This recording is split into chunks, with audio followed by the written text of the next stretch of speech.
महाराष्ट्र की राजनीति में उथल-पुथल मची हुई है। चुनाव आयोग के एक फैसले के बाद उद्धव गुट को बड़ा झटका लग गया है। इलेक्शन कमीशन ने शिवसेना पर दोनों गुटों के दावों के बीच पार्टी की कमान और चुनाव चिन्ह शिंदे गुट को दे दिया है। उद्धव ठाकरे इसे लोकतंत्र की हत्या बता रहे हैं।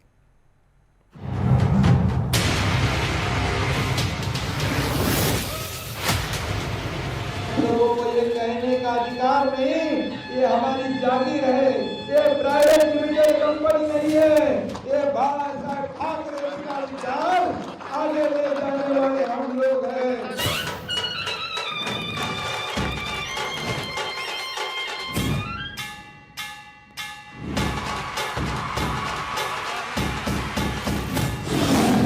ज्या वेळेला आपल्या शिवसेनेमध्ये गद्दारांनी गद्दारी केली, वही गद्दारच म्हणणार।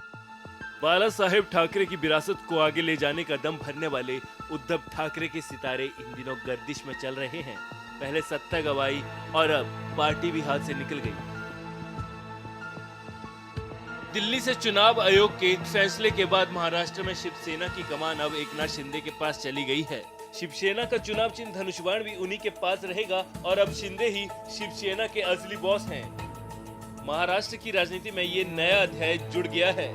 बीजेपी के समर्थन से महाराष्ट्र में सरकार चला रहे सीएम एकनाथ शिंदे चुनाव आयोग की हरी झंडी मिलने के बाद बाला साहेब के स्मारक पर पहुंचे और उन्होंने इसे बाला साहेब ठाकरे के विचारों की जीत बताया। अरे आत्मचिंतन करो, ये नौबत क्यों आई है? क्योंकि बाला साहेब ठाकरे जी के विचारों को आपने बेच दिया 2019 को। ये धनुष बाण तो गिरवी रखा था उन्होंने 2019 को। बाला साहब के विचार और ये धनुष बाण, ये उनकी देन है, उसे तो हमने छुड़ाया है अभी। महाराष्ट्र में पिछले साल जून की बात है जब शिवसेना के दो फाड़ हो गए थे और एक नाटकीय घटनाक्रम में शिंदे उद्धव की नाक के नीचे से 40 विधायकों को अपने साथ ले गए थे, जिसके बाद सरकार अल्पमत में चली गई और उद्धव को सीएम की कुर्सी छोड़नी पड़ी थी। वहीं शिंदे ने भी बीजेपी की मदद से महाराष्ट्र में सरकार बना डाली और इसके बाद से ही उद्धव और शिंदे गुट दोनों ने शिवसेना पर अपना अपना दावा ठोका। उद्धव ठाकरे ने मामले को सुप्रीम कोर्ट और चुनाव आयोग में चुनौती दी थी, लेकिन इलेक्शन कमीशन के फैसले से उद्धव गुट को भारी झटका लग गया और उद्धव इसे लोकतंत्र की हत्या बता रहे हैं। नेता गए, लेकिन जिन्होंने उनको नेता बनाया वो मेरे साथ है। आम शिवसैनिक और आम जनता मेरे साथ है।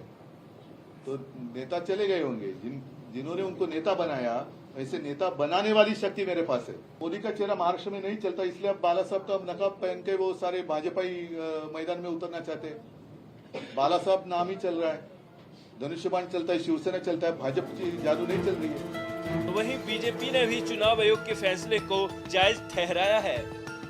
अब ओरिजिनल शिवसेना ये एकनाथ शिंदे जी की शिवसेना बनी है।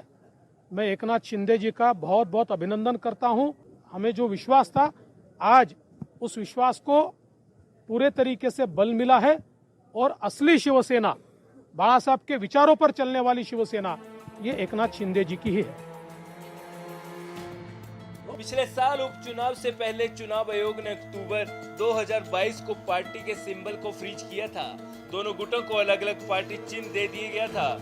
अभी राज्य में कुछ जगहों पर उपचुनाव के साथ साथ मुंबई में बीएमसी चुनाव भी होने वाले हैं। ऐसे में उद्धव ठाकरे बैकफुट पर दिखाई दे रहे हैं। लंबी सुनवाई के बाद चुनाव आयोग ने शिंदे के हाथ मजबूत तो कर दिए हैं, लेकिन उद्धव गुट ने संकेत दे दिए हैं कि पार्टी पर कब्जे की जंग अभी भी लंबी चलने वाली है।